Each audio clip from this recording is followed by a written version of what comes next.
की है, गलती उनकी है ना। और जिन्होंने कराया सबसे बड़ी गलती उनकी है। करने वाले से ज्यादा कराने वाला गुनहगार है, और कराने वाला कोई बाहर नहीं है, आपके सिस्टम के अंदर आदमी रहता है। तो आप अपने सिस्टम के अंदर के आदमी पे कार्रवाई करो। तो उन पे आपकी चलती नहीं है, बच्चों पे चलती है, तो जितना हो सके बच्चों को कर दो। और hey guys, welcome back to my channel BPSC with Soni.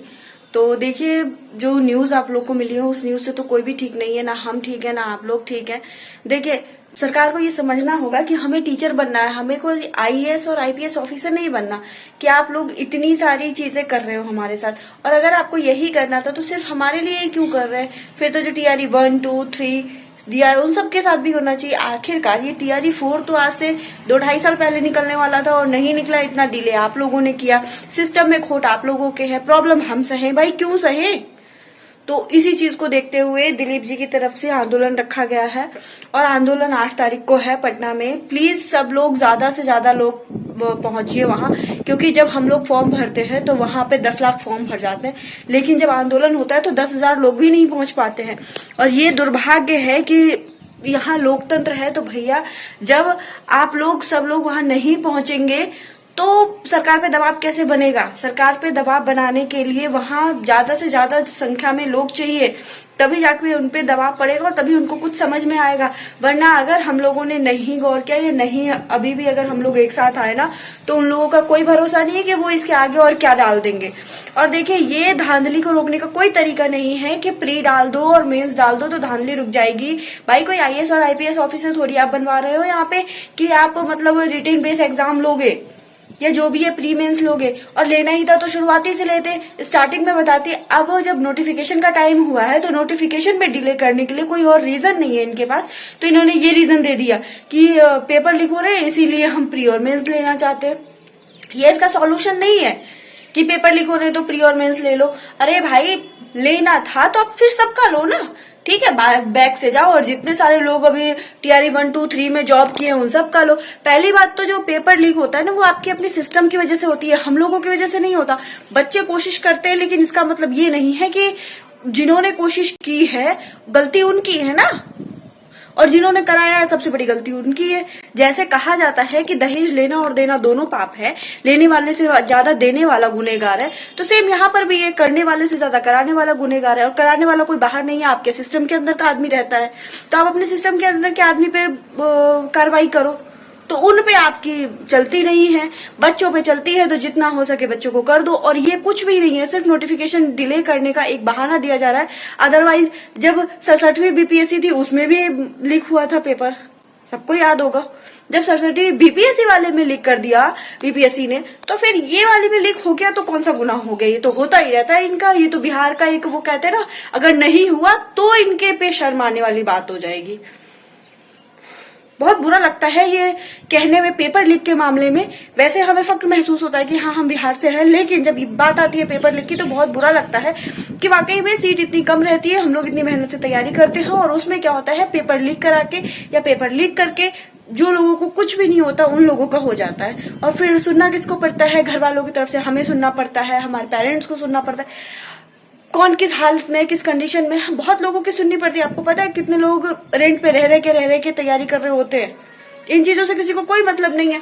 तो देखो, जितने भी लोग ये वीडियो देख रहे हैं, मैं उन सबसे एक ही आग्रह करना चाहूंगी, एक ही निवेदन करना चाहूंगी कि प्लीज आप लोग ज्यादा से ज्यादा भारी मात्रा में पहुंचिए पटना, ठीक है, 8 तारीख को, ताकि आंदोलन सफल रहे। जहां 10 लाख फॉर्म भरे जाते हैं, वहां अगर 10,000 लोग भी होंगे ना, तो सरकार को समझ में आएगा। और ये लागू नहीं होना चाहिए, क्योंकि अगर ये लागू हुआ तो ये ठीक नहीं होगा। अगर आपको लागू करना है तो जो नए सिरे से आएगा वहां से आपको लागू करना चाहिए। लेकिन अभी जो चीजें, नोटिफिकेशन सब कुछ फाइनल हो चुका था, एग्जाम डेट फाइनल हो चुकी थी, तो उसी एग्जाम डेट पे एग्जाम होना चाहिए सितंबर में, ना कि उसमें और ज्यादा चेंजेस लाने चाहिए। अभी आपको पता नहीं है, बच्चों ने इस हिसाब से प्रिपरेशन की थी, अब पता नहीं वो कैसे आपका नोटिफिकेशन आएगा, क्या होगा। और ये कुछ भी नहीं है, सिर्फ डिले करने का एक बहाना है। सरकार को कोई ना कोई कारण देना होता है, तो बस उन्होंने ये कारण दे दिया कि इस बहाने भी लेट हो रहा है, और कोई वजह नहीं है। प्लीज गवर्नमेंट की बातों में मत आइए, उसके झांसे में, क्योंकि उन लोगों को सिर्फ अपना मतलब दिखता है और कुछ नहीं है। फॉर्म भरने की बात जो हो रही है जहां तक कि दोबारा फॉर्म भराने की, एईडीओ वाले में भी, तो वो एईडीओ वाले में भी फॉर्म भरेंगे तो क्या करेंगे? फिर से पैसे लेंगे। अब भाई 100-100 रुपए ही लेते, तो 100-100 रुपए तो इतने लोगों से लेते। आप सोच लीजिए कि अगर जैसे अभी 10 लाख लोगों के आसपास लोगों ने फॉर्म भरा, तो 9-10 करोड़ रुपए तो ऐसे ऐसे ही सीधे सीधे सरकार ने कमा लिया। तो आप बताइए तो उनको तो बेनिफिट रहता है ना, उनको कहाँ से नुकसान है। उतने बच्चे, बहुत बच्चे एग्जाम देने गए भी नहीं, क्योंकि और सही बात है, जो नहीं देने गए ना वो सोच ही रहे होंगे कि चलो अच्छा ही हुआ कि नहीं देने गए, क्योंकि जो देने गए उनके लिए भी कुछ अच्छा हुआ नहीं, पेपर लीक ही हो गया। इतने सारे पैसे खर्च किए, सब कुछ किया। और सबसे बड़ा मुद्दा तो अभी है ये टीचर वाले, कितने लोग कितनी मिन्नत से, कितनी परेशानी से तैयारी कर रहे थे, घंटों लाइब्रेरी में बैठ रहे थे, घंटों अपने घर बैठ रहे थे। किसी के बैठने की वजह से ये गर्दन में यहाँ दर्द होने लगता है, सर्वाइकल पेन होने लगता है, किसी को कोई मतलब है नहीं। बच्चे उस चीज को फिर भी जूझ रहे हैं और बच्चे उस चीज को मतलब दिल से वेलकम करते हैं कि चलो ठीक है, आज दर्द हो रहा है, कल हमें सुकून मिलेगा, शांति मिलेगी, आराम मिलेगा। बट सच्चाई यही है कि ऐसा होता कुछ नहीं है। उसके बाद भी इतना परेशान करती है सरकार। इतना सब कुछ करने के बाद आप ये सोच रहे हो प्री और मेंस भी दिया जाए, तो भाई प्री और मेंस ही क्यों दे रहे हो ना। गोला फेंक, लॉन्ग जंप, शॉर्ट जंप सब करवा लो ना उनसे, क्या जरूरत है मतलब सिर्फ इन्हीं दोनों चीजों की। ये सब चीजें भी करा लो ना, जब करा ही रहे हो तो सारी चीजें करा लो। सच बता रही, बहुत माइंड फ्रस्ट्रेट हो गया है, इसीलिए ना जो नहीं निकलना वो सब निकलना है। पढ़ाई लिखाई तो सब गई, कहानी खत्म, क्योंकि फिलहाल तो अब कुछ होने वाला नहीं है, क्योंकि माइंड ही नहीं इस चीज के लिए प्रिपेयर हो पा रहा है कि हाँ भाई हम पढ़ेंगे या कुछ भी।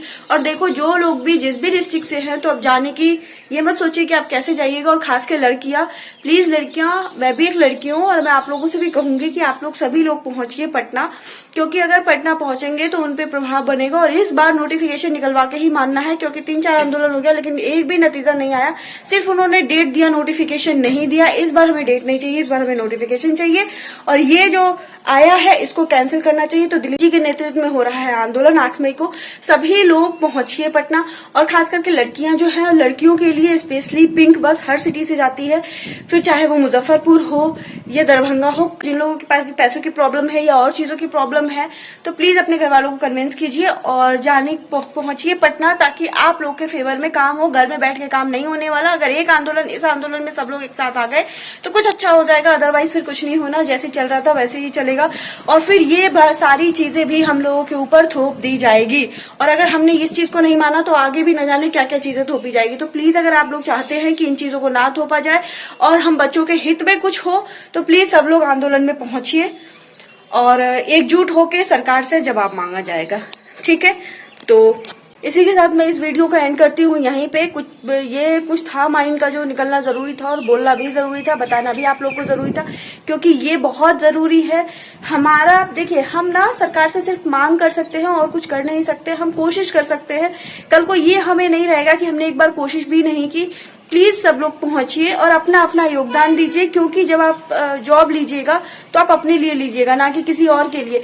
तो प्लीज जाइए। अब देखिए, दिलीप जी को तो एग्जाम में बैठना नहीं है ना, लेकिन फिर भी वो एक छात्र हित के लिए सबके साथ आ रहे हैं। तो अनुरोध है आप लोगों से, हाथ जोड़कर विनती है मेरे सभी भाई बहनों से, जितने भी लोग वीडियो देखते हैं, प्लीज आप लोग सभी लोग पहुंचिए और एक साथ आकर सरकार से जवाब मांगे। ठीक है, और इस वीडियो को जितना ज्यादा हो सके उतना शेयर कीजिए, ताकि लोगों तक ये मैसेज पहुंच पाए और हर लड़कियां जा पाए, अपने अपने अधिकार के लिए लड़ पाए। ठीक है, तो जितना ज्यादा हो सके इस वीडियो को शेयर कीजिए। इतने पे मैं वीडियो को एंड करती हूँ। और अगर आपको मेरी वीडियो अच्छी लगी हो तो प्लीज लाइक, शेयर और सब्सक्राइब जरूर कर दीजिएगा।